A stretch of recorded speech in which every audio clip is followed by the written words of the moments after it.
कृष्ण की वाणी। बच्चे, तेरा अधूरा सपना मैं पूरा करूँगा। तेरा अधूरा सपना ज़रूर ज़रूर पूरा होगा, क्योंकि अब मैं जो आ गया हूँ तुम्हारी ज़िंदगी में। तुमने बहुत कोशिश की थी ना, तुम नहीं कर पाए थे, क्योंकि तुम्हारे पास कोई आशीर्वाद नहीं था, तुम्हारे पास मैं नहीं था। लेकिन अब तुम्हारा कृष्ण तुम्हारे पास आ चुका है। अब तुम्हें मिल जाएगा, तुम्हारा सपना पूरा हो जाएगा। जिसके लिए तुम इतने सालों से मेहनत कर रहे थे ना, वो पूरा हो जाएगा। लेकिन ईमानदारी से, सच्चाई से करोगे तो अवश्य तुम्हें वो मिल जाएगा जिसकी तुम्हें चाह है। जो तुम्हारी चाहत है वो मैं पूरी कर दूंगा, ज़रूर ज़रूर कर दूंगा।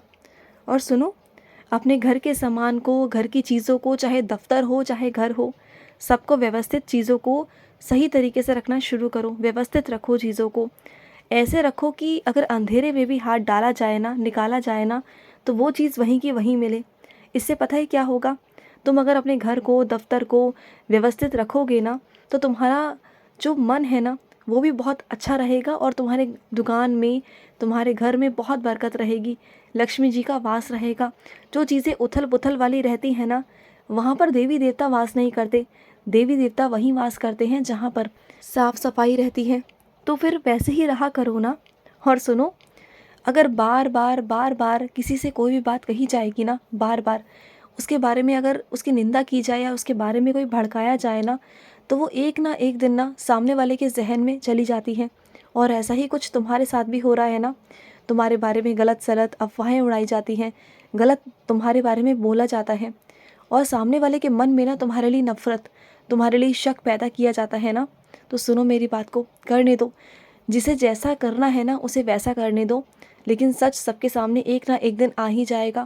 और जो इंसान भिड़ा रहा है ना, वो चाहे अब कुछ भी कर ले, कैसा भी कर ले, लेकिन अब वो तुम्हारा कुछ बिगाड़ नहीं पाएगा। वो ये सोच रहा था कि वो बिगाड़ सकता है, वो कुछ कर सकता है, लेकिन मैंने तुम्हें इतना मजबूत बना दिया है ना कि चाहे वो किसी से जाकर कुछ भी कह ले, कुछ भी कर ले, कोई तुम्हारा कुछ नहीं बिगाड़ पाएगा। लेकिन तुम्हें भी एक काम करना है। चाहे दुनिया तुम्हारे बारे में कुछ भी कहे, कैसा भी कहे, लेकिन तुम्हें तुम्हारी वाणी, तुम्हारा व्यवहार मधुर रखना होगा।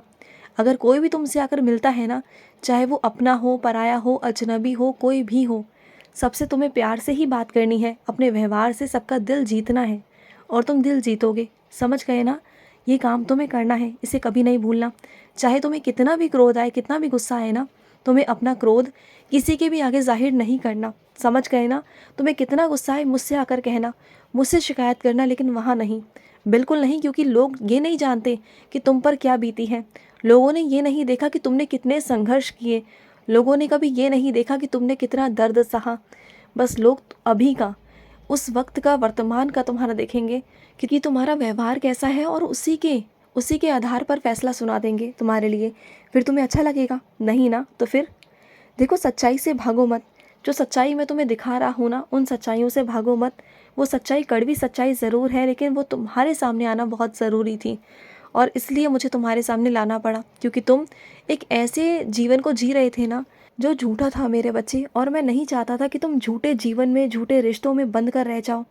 तुम जो अपनी तरफ से करे जा रहे हो ना, और सामने वाले को तुम्हारी कदर ही नहीं है। सामने वाला तुम्हें बेवकूफ़ समझता है, सामने वाला तुम्हें सीधा साधा समझता है, और तुम्हारा फ़ायदा उठा रहा था। तो मैं कब तक उसे बर्दाश्त करता? इसलिए मुझे उसकी सच्चाई तुम्हारे सामने लानी ही पड़ी। और वो सच्चाई कड़वी ज़रूर है, दर्द ज़रूर होगा तुम्हें, लेकिन मैं सच कहता हूँ कि आगे चल कर ना, यही दर्द तुम्हारे लिए ना बहुत फ़ायदेमंद साबित होगा। क्योंकि आगे जब तुम अब कदम उठाओगे ना, तो ऐसे कदम तुम्हारे उठेंगे ना कि कोई चाह कर भी तुम्हें धोखा नहीं दे पाएगा। जो मैं तुम्हें बनाना चाहता हूँ ना, अंदर से मजबूत, सख्त, तुम वो बन जाओगे, देख लेना। और ये फिर दुनिया ना, जो तुम्हारा मजाक बनाती है, तुम्हारे फ़ायदा उठाने की कोशिश करती है ना, वो सब तुमसे डरेंगे, देख लेना। और उन्हें पता चल जाएगा कि तुम्हारे आसपास कोई शक्ति है, कोई ऐसी शक्ति जो तुम्हें हमेशा बचाती है, जो तुम्हें सुरक्षा देती है। उन्हें भी समझ में आ जाएगा, और वो भी कहीं ना अंदर ही मन से डर जाएंगे कि तुमसे कभी कोई पंगा नहीं लेना, कभी तुम्हारे आसपास नहीं आना, और ना ही तुम्हारे बारे में कुछ गलत सोचना है। देख लेना तुम। और सुनो, कोई भी इंसान तुम्हें मिले ना, चाहे तुम पसंद करते हो या नहीं करते हो, लेकिन अगर वो रास्ते में मिल रहा है ना, तो उसे नमस्कार ज़रूर किया करो। ये तुम्हारा फ़र्ज़ है, और मैंने तुम्हें यही सिखाया है, यही संस्कार है मेरे तुम्हारे लिए, कि तुम चाहे कुछ भी हो, कैसा भी हो, तुम ये समझना कि तुम उस दुश्मन को नहीं, तुम उस इंसान को नहीं, तुम अपने कान्हा को प्रणाम कर रही हो। उसके अंदर मैं विराजित हूँ। जिस दिन तुमने ऐसा देखना शुरू कर दिया ना, तो तुम हर व्यक्ति को नमस्कार करोगे। और चाहे सामने वाला तुम्हारे नमस्कार का जवाब ना दे, 1 दिन ना दे, 2 दिन ना दे, 3 दिन ना देना, लेकिन फिर भी तुम करते रहना, क्योंकि उसे खुद भी एक दिन ना शर्म आ जाएगी और वो खुद तुम्हें आगे से चलकर नमस्कार करेगा। तुम देख लेना। और तुम मेरी आरती में शामिल होना चाहते थे ना, तुम्हें अपनी आरती में शामिल करूँगा। तुम कहते हो ना कि कान्हा आप मंदिर तो बुलाते हो, लेकिन मंदिर जल्दबाजी में बुलाते हो, गुस्सा हो जाते हो मुझसे। क्योंकि क्या है ना कि जिसके साथ तुम आते हो ना, या तुम्हारे घर वाले हैं ना, उन्हें लगता है कि समय बहुत व्यर्थ हो रहा है मेरी पूजा पाठ में, मेरी आराधना में ना, उन्हें अच्छा नहीं लगता। इस वजह से मुझे तुम्हें वहाँ से हटाना पड़ता है, मंदिर से हटाना पड़ता है, क्योंकि मैं नहीं चाहता कि तुम्हारी वजह से और मेरी वजह से उस इंसान का मन खराब हो। क्योंकि जो मेरे पास नहीं रुकना चाहता ना, उसे मैं नहीं रोकता। ज़बरदस्ती मैं किसी को भी अपने पास नहीं बुलाता। इस वजह से मैं तुम्हें वहाँ से हटा देता हूँ, क्योंकि मैं तुम्हें समझा सकता हूँ, उन्हें नहीं समझा सकता। तुम मेरी बातों को समझते हो, है ना? मेरे मंदिर में, मेरे अंदर, मेरे हृदय के अंदर वही बच्चा प्रवेश करता है जो दिल से मुझे चाहता है, जो दिल से मुझे पूछता है ना, वही मेरा नाम जाप कर सकता है। उसी के कानों तक मेरा नाम पहुंच सकता है, वही मेरा गुणगान कर सकता है, वही मेरे बारे में बात कर सकता है। उसी मेरे बच्चे को हक है। और चाहे कितना कोई कितना भी हो, कैसा भी क्यों ना होना, अगर उसके मन में मेरे लिए प्रेम नहीं ना, तो उसके ना ही कानों तक मेरी आवाज़ पहुंचती है और ना ही मेरा नाम पहुंचता है मेरे बच्चे, बिल्कुल नहीं पहुंचता। और सुनो, अगर तुम्हारे आसपास किसी साधु संत फकीर की बुराई हो रही हो ना, कुछ बुरा बोल रहा हो कोई ना कोई, कुछ ना कुछ, तो तुम वहाँ से दूर हट जाना। क्योंकि वहाँ ना तुम हाँ बोलोगे और ना ही ना बोलोगे। बिल्कुल तुम्हें कुछ नहीं बोलना, बिल्कुल कुछ नहीं बोलना, बस शांत रहना है तुम्हें। क्योंकि मैं नहीं चाहता कि उन कर्मों का भागीदार तुम बन जाओ, बिल्कुल नहीं। क्योंकि सामने वाला जो बोल रहा है ना, जो कह रहा है, उसे कहने दो, लेकिन तुम नहीं। समझ गए ना? और तुम्हारे मन के सवालों पर ना थोड़ा सा रोकथाम करो।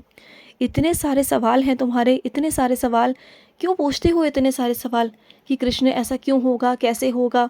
इतने सारे सवाल तुम्हारे मन के अंदर चलते हैं ना, इतना ज़्यादा ध्यान देते हो चीज़ों के ऊपर कि खुद भी परेशान होते हो और अपने कृष्ण को भी परेशान करते हो।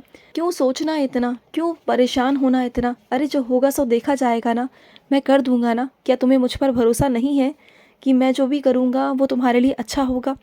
क्यों परेशान हो? ऐसा मत परेशान हुआ करो।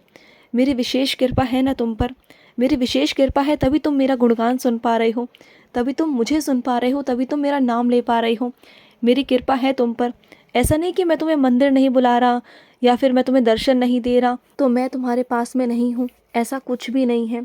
ज़रूरी नहीं है कि अगर मैं तुम्हें नहीं बुला रहा, नहीं बात कर रहा, अभी नहीं जवाब दे रहा तो मैं तुमसे नाराज़ हूँ, ऐसा कुछ भी नहीं है। सिर्फ थोड़े दिन के लिए मैं व्यस्त हूँ तुम्हारे ही काम में, तुम्हारे ही कुछ ऐसे काम कर रहा हूँ जो बहुत ज़रूरी है करना। समझ गए ना? और सुनो, थोड़ा ना अपने अंदर बदलाव लाओ। तुम्हारे साथ जो हो रहा है ना, वो सिर्फ तुम्हारे कारण हो रहा है, तुम्हारे व्यवहार के कारण, चीज़ों के कारण। जो समाज में तुम उठते बैठते हो ना, उसका थोड़ा सा तरीका बदलो, थोड़ी सी चीज़ें बदलो अपनी। समझ गए ना? और जो भी इंसान तुमसे टकराता है ना, और वो तुम्हारे बारे में अगर बुरा सोच रहा है ना, तो ये समझ लेना उसका अंतिम दिन निकट आ चुके हैं। क्योंकि जिस इंसान ने तुम्हें रुलाया है ना, तुम्हारी बेइज्जती की है, तुम्हें जलील किया है, तुम्हें परेशान किया है ना, तो समझ लेना उसने तुम्हें नहीं, तुम्हारे कान्हा को जलील किया। उसने तुम्हारे कान्हा की बेइज्जती की है, उसने तुम्हारे कान्हा को रुलाया है। और जो ईश्वर को रुलाता है ना, उसके बच्चों को रुलाता है ना, तो फिर वैसे लोग ना ना इधर के रहते हैं ना उधर के रहते हैं। फिर उनकी ज़िंदगी में ऐसा तूफ़ान और आंधी आती है ना, फिर कोई नहीं बचा पाता उन्हें, कोई भी नहीं बचा पाता। तो इसलिए तुम शांत रहो। अभी तुम ज़्यादा मत सोचो, जो होगा सो मैं करवा दूँगा। ज़्यादा मत सोचा करो, मैं हूँ तुम्हारे साथ, खुश रहो। आज का रात्रि कृष्ण संदेश समाप्त हुआ। जय श्री कृष्णा।